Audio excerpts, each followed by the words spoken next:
Ng panahon, kung matanda ka na, tsaka mo lang maisip ang negosyo, hindi mo gawin na bata ka kasi malakas ka. Si Clark, what's your name again, sir? Joey Bakani. Joey at si Sir Clark, anak niyo po, tama? Tama ba ako na tinuruan niyo po na magnegosyo ng maaga ang anak niyo? Oo, kasi pagdating ng panahon, kung matanda ka na, tsaka mo lang maisip ang negosyo, hindi mo gawin na bata ka kasi malakas ka. Uy!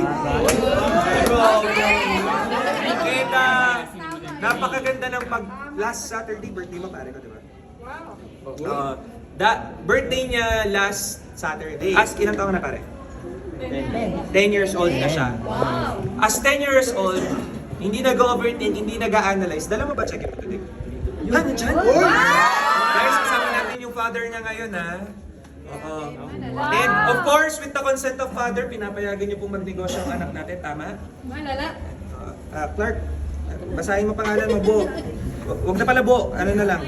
Clark, basahin mo to. Magkano yung 1 week income mo? 9,000!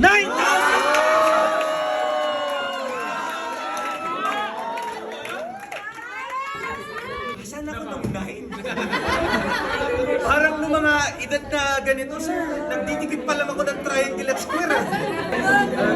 Clark, congratulations. Anong masasabi mo sa tatay mo? Baka may message ka sa father mo. Sa papa mo? Na,